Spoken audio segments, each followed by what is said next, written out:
European leaders have been put on notice by Donald Trump after the US president gave a savage speech at the UN in New York City. The savage speech was wide-ranging, covering key topics from migration to climate change in a targeted warning to European nations to change their behavior quickly or face destruction.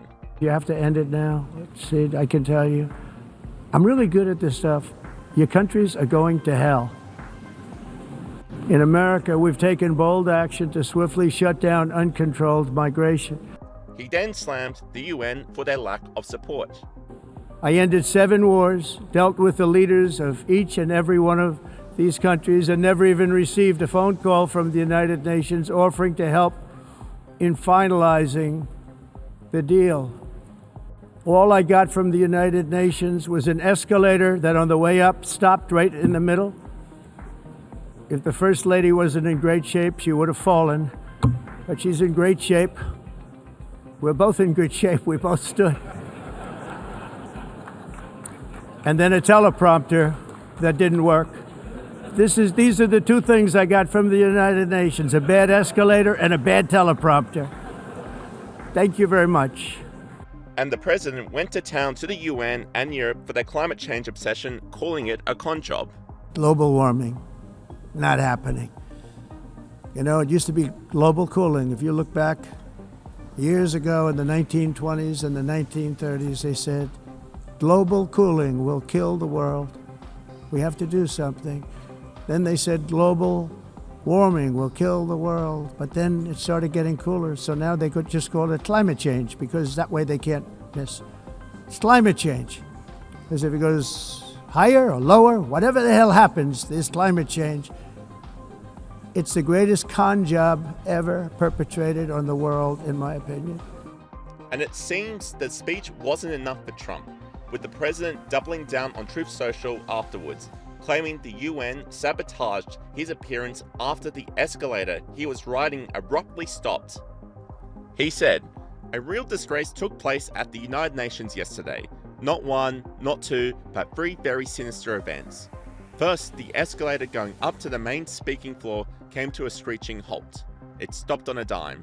It's amazing that Melania and I didn't fall forward onto the sharp edges of these steel steps face first. It was only that we were each holding the handrail tightly, or it would have been a disaster. This was absolutely sabotage, as noted by a days earlier post in the London Times that said UN workers joked about turning off an escalator. The people that did it should be arrested." The UN denied Trump's claim, with a spokesperson saying, "A subsequent investigation, including a readout of the machine's central processing unit, indicated that the escalator had stopped after a built-in safety mechanism on the comp step was triggered at the top of the escalator." And while some European leaders were taken aback by the blunt speech, Polish President Karol Nawrocki agreed with Trump's warning for Europe. Ladies and gentlemen, as Polish people, we are concerned about the negative impact of global crises. But as President of Poland, I want to say openly here in front of this international community that we are also deeply concerned and we are aware of the mistakes made by our Western partners, friends, and neighbors. Yes, I agree with President Donald Trump that in recent years, and that is something that we were warning against as Poles, and this was the signal sent also by Central European countries, Eastern European countries. Europe is deep in ideological madness. This led to bad decisions on migration. This led to green craziness, green madness, the Green Deal, which is destroying economic markets and also agricultural markets. Yes, the very same Europe. Outspoken commentator Douglas Murray agreed, supporting Trump's blunt message to the UN. Joining me now is the author of international bestsellers, including his latest on democracies and death cults. Douglas Murray, I'm interested in your thoughts on the significance of Charlie Kirk's legacy to American political life and the wider culture. But let's start with the UN, and President Donald Trump addressed the United Nations General Assembly earlier today, and he criticised European allies over everything from green energy obsessions to immigration policies, and the UN itself didn't escape scrutiny either. What is the purpose of the United Nations? The UN has such tremendous potential. It's empty words, and empty words don't solve war. The only thing that solves war and wars is action. Douglas, have you also wondered what is the point of the UN? Well, many people have wondered about that for many decades now. It's some 40 years ago or so since American ambassadors have said very similar things. The problem for the UN has always been that the number of democracies in the world show up. They tend to get castigated by the non-democracies in the world.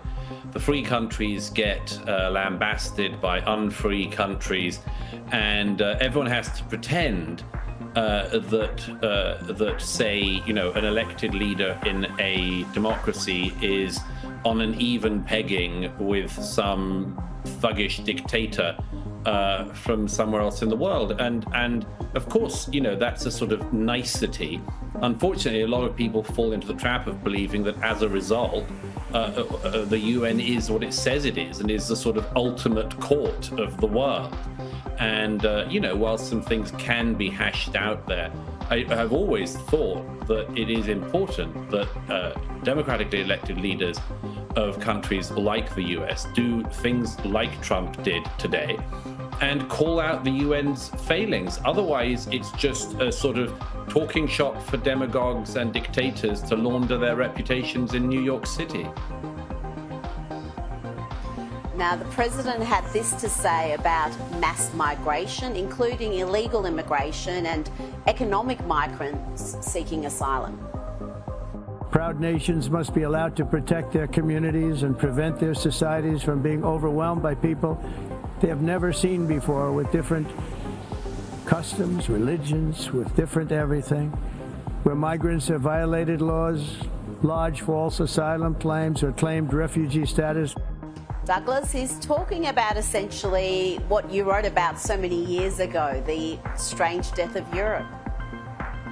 Yes, a book which is, of course, not just about Europe, but about America, Canada, Australia, all the Western liberal democracies, all of which have had more than a generation of insane immigration policies, and which have just not been able to wrestle their way out of the problem that generations, actually, of politicians have got us into, of all political parties.